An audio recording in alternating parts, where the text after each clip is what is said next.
Hello बच्चों, कैसे हो? जय माता दी। द इंग्लिश फिजिक्स कंसेप्ट की ऊंची उड़ान की आज की क्लास में in elastic collision of projectile with vertical wall का स्टडी करोगे। इस क्वेश्चंस में रिगार्डिंग ये इंफॉर्मेशन दिया हुआ है, एक प्रोजेक्टाइल को ग्राउंड से 25 मीटर पर सेकेंड की स्पीड से प्रोजेक्ट कर रहे हैं at angle theta. A ball, means a projectile, is thrown from ground with initial velocity 25 meter per second at angle theta. Suppose ये एंगल थीटा से प्रोजेक्टेड बॉल जिसकी इनिशियल वेलोसिटी u यानी 25 metre दिया हुआ है, इस डायग्राम में show up कर रहे हैं। Onwards its collide with a smooth vertical wall a head at a point 7.5 metre 8.75 metre, यानी ऑनवर्ड ड्यूरिंग मोशन ये आगे एक वर्टिकल वॉल से कोलाइड कर रहा है। जिस पॉइंट पर ये कोलाइड कर रहा है उस पॉइंट को यदि हम P माने तो इस P पॉइंट का कोऑर्डिनेट दिया हुआ है 7.5 मीटर, 8.75 मीटर। U का वैल्यू 25 मीटर पर सेकेंड ये गिवन है। So up to this information तुम थीटा के वैल्यू को बता सकते हो, थीटा के वैल्यू को निकाल सकते हो, क्योंकि ये जो तुम्हारा दिया हुआ है दिस वन इज 7.5 मीटर और ये जो हाइट है जहां ये कोलाइड कर रहा है इसकी वैल्यू 8.75 मीटर है। पर क्वेश्चन जो आगे पूछ रहा है, ball rebounces back and hits ground at a distance of 20 metre from the base of wall, यानी रिबाउंस करने के बाद इस वॉल से कोलिजन के बाद ये रिबाउंस बैक हो रहा है और ये 20 मीटर के डिस्टेंस पर इस वर्टिकल वॉल के बेस से 20 मीटर के डिस्टेंस पर जाकर ये हिट कर रहा है।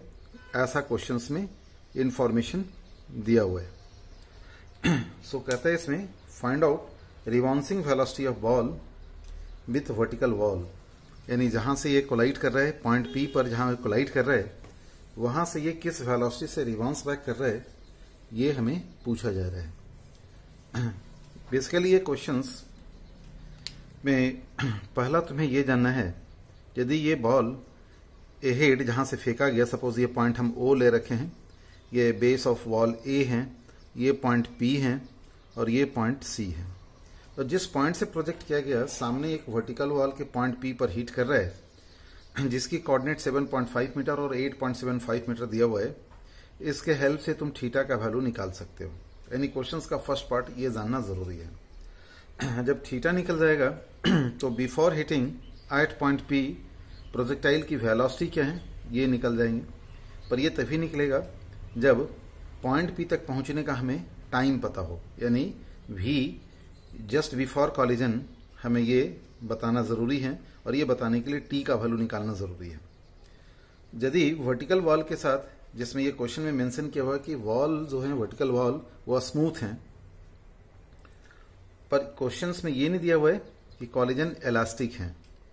यदि इलास्टिक कॉलिजन होता तो in absence of vertical wall ground के जिस पॉइंट पर हिट होता, यानी वो उसका रेंज होता, उस रेंज में 7.5 मीटर को माइनस कर देते तो हमें BC का वैल्यू निकल जाता, यदि ये वर्टिकल वॉल के साथ इलास्टिकली कोलाइड कर रहा है। सपोज करो कि थीटा इस इंफॉर्मेशन से निकल गया तुम्हारा, थीटा से फिर तुमने रेंज भी निकाल लिया, सपोज रेंज का वैल्यू आ गया तुम्हारा 60 मीटर, वर्टिकल वॉल 7.5 मीटर हेड है, इलास्टिकली कोलिजन होने पर ये यहां से 60 माइनस 7.5 यानी 52.5 मीटर के डिस्टेंस पर ग्राउंड के पॉइंट C पर हिट करेगा, पर ये हिट कर रहा है 20 मीटर डिस्टेंस पर ही। वर्टिकल वॉल स्मूथ है, यानी जब ये कॉलिजन कर रहा होगा बॉल विथ वर्टिकल वॉल तो टेंजेंशियल डायरेक्शन में जो कॉलिजन से पहले की जो वेलोसिटी है, सपोज ये बिफोर कॉलिजन वेलोसिटी है जिसकी ये हॉरिजॉन्टल कंपोनेंट और ये वर्टिकल कंपोनेंट है। सो कॉलिजन से पहले जो वर्टिकल वेलोसिटी है, जो भी वैल्यू आएगा, जो कि अभी भी कैलकुलेट करेंगे, वो रिमेनिंग सेम होगा, और कॉलिजन के बाद जो हॉरिजॉन्टल वेलोसिटी है वो चेंज होगा। यदि कॉलिजन इलास्टिक होगा तो जिस वेलोसिटी से हॉरिजॉन्टली कोलाइड करेगा उसी वेलोसिटी से रिबाउंस बैक होगा, पर यदि इन इलास्टिक कॉलिजन है तो वैसे सिचुएशंस में रिवॉल्विंग वेलोसिटी का वैल्यू कम हो जाएगा, और यदि वो कम होगा तो फिर ये ग्राउंड में लेसर डिस्टेंस कवर करेगा जिसकी वैल्यू दी हुई है 20 मीटर। तो क्वेश्चन समझ में आ गए कि क्वेश्चन हमें किस तरीके से प्रोसीड करना है। सबसे पहले हम पॉइंट P जहां पर ये हीट कर रहे हैं उसके हेल्प से एंगल ऑफ प्रोजेक्शन का वैल्यू निकाल लें। चूंकि projectile motion combination of straight line motion होता है तो हॉरिजॉन्टल की तरफ 7.5 मीटर इक्वल टू क्या लिखोगे 25 cos थीटा इंटू टी, और वर्टिकल की तरफ जो वैल्यू लिखोगे that is 8.75 metre equal to 25 sin theta T minus half into g का वैल्यू 10 इंटू टी स्क्वायर। इन दोनों को सॉल्व करने से चूंकि ये 5t स्क्वायर है, टी का वैल्यू हम यहां पर पुट करेंगे तो टी का वैल्यू निकल जाएगा।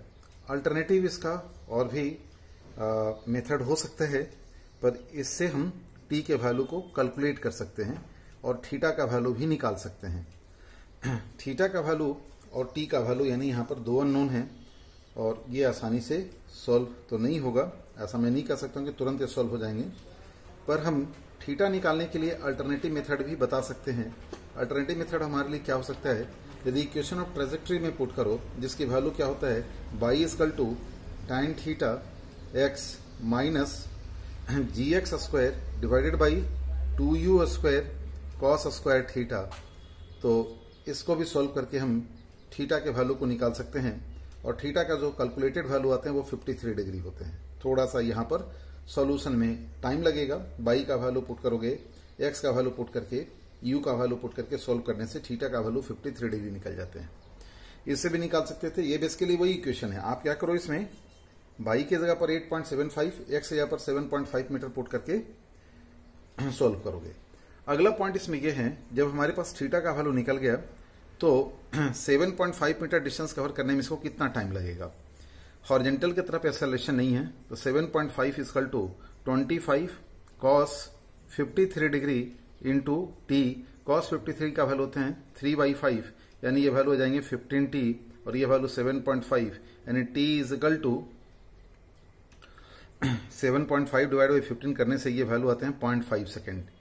और 0.5 सेकेंड में जब ये पॉइंट P पर पहुंचेगा तो वर्टिकल डायरेक्शन में जो वेलोसिटी आएगी Vy का वैल्यू वो 25 sin 53 degree, 25 sin 53 degree minus g का वैल्यू 10 इंटू 0.5, और ये वैल्यू sin 53 4/5, यानी ये वैल्यू 20 और ये वैल्यू 5, यानी ये वैल्यू आएगा 15 मीटर पर सेकेंड।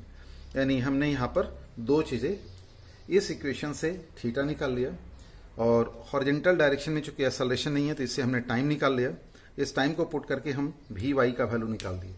तो हमें जैसा पता है कि प्रोजेक्टाइल का जो हॉरिजॉन्टल कंपोनेंट है वेलोसिटी का, उसमें चेंजेस नहीं होता है। इसका मतलब जब ये पॉइंट P पर अराइव करेगा तो उस वक्त प्रोजेक्टाइल की वेलोसिटी का जो हॉरिजॉन्टल कंपोनेंट है और जो वर्टिकल कंपोनेंट है, हॉरिजॉन्टल वेलोसिटी 15 मीटर पर सेकेंड होगा और वर्टिकल वेलोसिटी भी 15 मीटर पर सेकेंड होगा। यानी यहां पर ये एंगल कितना बनाएगा 45 डिग्री। क्योंकि कॉलिजन जिस वर्टिकल वॉल से हो रहा है वो स्मूथ सरफेस है, स्मूथ होने का मतलब इन डायरेक्शन ऑफ टेंजेंट वेलोसिटी में कोई चेंजेस नहीं आएगा। इसका मतलब रिबॉन्सिंग बैक होगा तो वर्टिकल डायरेक्शन में इसकी वेलोसिटी 15 ही रहेगी, पर हॉरिजॉन्टल डायरेक्शन में वेलोसिटी चेंज हो जाएगा। क्योंकि कॉलिजन चेंज क्यों होगा ये भी देखना पड़ेगा। ये देखो, यदि ये इलास्टिक कॉलिजन होता तो वापस वो रिमेनिंग डिस्टेंसेस कवर करता। जैसे इसकी रेंज निकालेंगे, मान लो ये वर्टिकल वॉल नहीं होता तो रेंज का जो वैल्यू आता by using this formula u square sine 2 theta divided by g, तो ये रेंज का वैल्यू आते हैं 60 मीटर। चूंकि ये 7.5 मीटर अहेड हैं तो रिमेनिंग 52.5 मीटर के डिस्टेंस में जाकर ये हिट करेगा। पर यहां पर कॉलिजन के बाद की जो हॉरिजॉन्टल वेलोसिटी है इन इलास्टिक होने की वजह से ये कम हो जा रहा है, वर्टिकल वही है। इसका मतलब ये हुआ क्वेश्चन से जो पूछ रहा है ये यदि 20 मीटर के डिस्टेंस पर हिट कर रहा है तो 20 मीटर का डिस्टेंस कवर करने में इसको कितना टाइम लगा, यदि ये पता होता तो हम ये कॉलिजन के बाद इसकी वैल्यू बता सकते थे। यहां पर Vy का वैल्यू 15 मीटर है और ये जो वैल्यू है 8.75 मीटर है। यानी 8.75 मीटर से नीचे आने में जितना टाइम लगेगा उतना देर में ये बी से पॉइंट सी पर अराइव करेगा, यदि ये सी 20 मीटर का डिस्टेंस दिया हुआ है। सो हम यहां पर Vx का वैल्यू अब बता सकते हैं। Vx का वैल्यू कितना आ जाएगा, BC divided by time. Time का मतलब P से C तक आने का जो टाइम है, P से C तक आने का टाइम। अब कैसे निकालेंगे, ये निकालने के लिए हम 8.75 जो वर्टिकल डिस्प्लेसमेंट है, पॉइंट P के बाद ये प्रोजेक्टाइल एक इस पाथ पर आएगा, ऑल्दो इसकी वेलोसिटी ऐसा रहेगी, ऐसा होता हुआ आएगा, पर ये दिखा रहे हैं हॉरिजॉन्टल, ये दिखा रहे हैं वर्टिकल। इस पॉइंट से डाउनवर्ड डायरेक्शन को नेगेटिव ले लें, 8.75। Initial velocity in vertical direction 15t plus half into minus g into T square. इसको सोल्व करने से t का वैल्यू आते हैं 3.5 सेकेंड। इस 3.5 सेकेंड में यदि ये 20 मीटर का डिस्टेंस कवर कर रहा है, it is given in this question, तो इसका मतलब ये हुआ हमारा कि जो Vx का वैल्यू आएगा आफ्टर कॉलिजन 20 डिवाइड बाई 3.5, ये वैल्यू कितना आएगा, 200 डिवाइडेड बाई 35 यानी 40/7 मीटर पर सेकेंड। ये इसकी हॉरिजॉन्टल वेलोसिटी होगी।